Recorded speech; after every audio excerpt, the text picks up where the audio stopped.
Sa isang iglap, nawala. So depressed tong kakilala itong kaibigan to. Sabi niya, Father, ba't ginagawa ng Panginoon sa akin to? Bakit nangyayari sa akin ito? Di ba yan yung mga usual na tanong? Di ba? Bakit kailangan sa akin mangyari ito? Meron akong anak, kapapanganak lang. Meron akong mga bayarin. Ang dami-dami. May mga pangarap ako, Father. Pero lahat nawala. Naubos lahat. Napunta sa kadiliman yung buong buhay niya. Parang gumuho yung mundo niya sa ibabaw niya. Hindi niya alam kung ano yung gagawin niya. At alam niyo po, sa kadiliman na dumaan na ito, sinubukan niya na dahan-dahan umangon ulit. At ang ginawa po niya, pumunta po siya sa mga online platforms, nagbebenta-benta ng kung ano-ano. Kung ano-ano binibenta niya, nakikita ko nga online, kung ano-ano nang binibenta nito. Bebenta ng alcohol, bebenta na kung ano-ano. Hanggang naitayo niya yung isang produkto, itinayo niya bilang sarili niyang kumpanya. Ngayon po, lumalaki na yung kumpanya na hindi niya inaasahan. Kaya pala nawala yung kumpanyang pinagtatrabuhan niya kasi gusto ni Lord bigyan siya ng sarili niyang kumpanya. Amen! Diba? Akala niya yung mundo niya umiikot doon sa kung ano yung meron na siya. Pero kailangan niya munang dumaan sa pasakit. Kailangan niya munang dumaan doon sa pangamba. Kailangan niya munang dumaan doon sa estado ng kawalang kasiguraduhan. At doon niya mas nakita na may mas malaki palang balak ang Panginoon para sa Kanya. Amen? Mga kapatid, lahat po tayo bilang tao ay dadaan sa mga pagkakataong ito. Wala po eksente dito. Di ba? Sa iba't ibang paraan, sa iba't ibang mga sitwasyon, ano man estado natin sa buhay natin ngayon, ano mang edad natin sa buhay ngayon, ano man yung mga iniisip natin, mga pasanin sa buhay natin ngayon, lahat tayo dadaan sa pagkakataong ito ng buhay natin. Kung saan akala natin parang susukloban na tayo ng mundo. Pero ito ang sigurado tayo.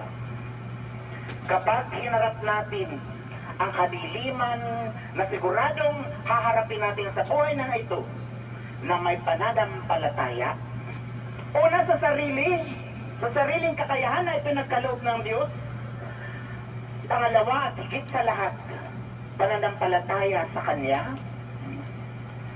Ay, naku, yan lagi ang paraan ng Diyos para ibigay sa atin kung ano yung pinakamahalaga at pinakapotensyal natin bilang isang tao. Amen? Ang ganda po nung talinghaga na nandun po sa gospel natin from the Gospel of John o dun sa Ebanghelyo mula kay San Juan. Kasi sinasabi, sabi ni Jesus, ang isang butil ay nag-iisa lamang hanggat hindi ito namamatay at inililiping o ibinabaon sa lupa. At kapag siya'y naibaon, unti-unti siyang tutubo at magkakaroon ng bunga. Kasi minsan, kailangan nating dumaan sa karanasan ng kamatayan. Minsan, sarili nating kamatayan, hindi po literal, ano? Sarili nating kamatayan, yung mamatay tayo sa ating sarili para matagpuan natin ang landas papunta sa Diyos at sa kung ano ang nais niya. Amen? Di po ba? Minsan ganun po yun, no? Na parang feeling natin, susuklapan na tayo ng mundo. Lord, bakit ito nangyayari sa akin? Siguro tatanungin natin, Lord, bakit parang broken-hearted na naman ako? Oh, tingnan nga ang katabi kong broken-hearted. Yeah. Lord, bakit parang lagi na lang ako lugi? Bakit parang po akong lugi kayo lahat? Diba? Diba minsan dadaan tayo doon? Pero sa pagdaan natin sa krus, doon natin matatagpuan ang landas tungo sa kaluwalhatian. Amen? At ito po, ang mensahe ngayon ni Kristo sa atin. Ikalimang linggo po ng Kwaresma. Na unang-una po, sa kabila ng lahat ng ito, ng mga pagsubok, ng mga dinaraanan natin, siguro iba sa atin ngayon, maraming mga hugot sa buhay. Sa kabila ng lahat ng ito, ano man ang hugot natin, ano mang madilim na lugar yan na yun ay dinadaanan natin, sa lahat ng pagkakataong ito, nananatiling tapat ang Diyos. Tapat ang Diyos. Sabay-sabay nga tayo, tapat ang Diyos. Kasi nga po doon sa first reading natin, siya na nga itong pinagsaksilan, siya pa itong gumagawa ng paraan na tayo muling ibalik sa kanyang puso. Kaya nga po ang pundasyon ng pananampalataya natin, hindi basta-basta isang pangako lang, hindi isang kontrata na pipirma tayo, hindi, tipan.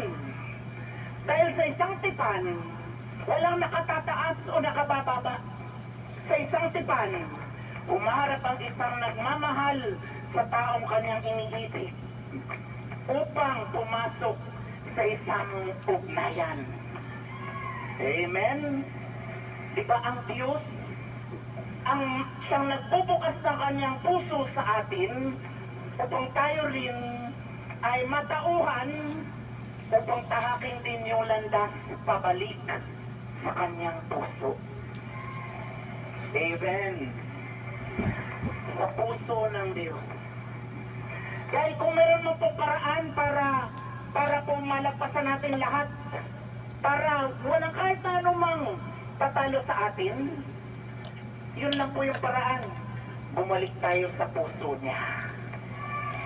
Amen. At yan po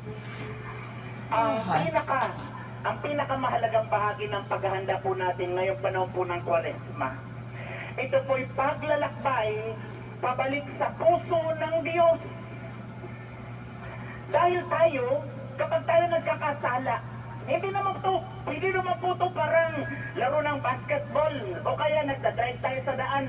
Pag may violation ka, meron kang ticket o meron ka na violate doon sa isang listahan. Hindi po eh. Kapag tayo may nagawang mali o kasalanan, kapag tayo po ay pinili natin yung kadiliman sa buhay natin, hindi po yun basta violation lang ng isang nakalista na bagay. Hindi po. Ito po'y paglayo natin, kusang paglayo natin sa puso ng Panginoon. At ang Panginoon ngayon, ang tumatawag rin sa atin upang tumalima muli at bumalik sa Kanya.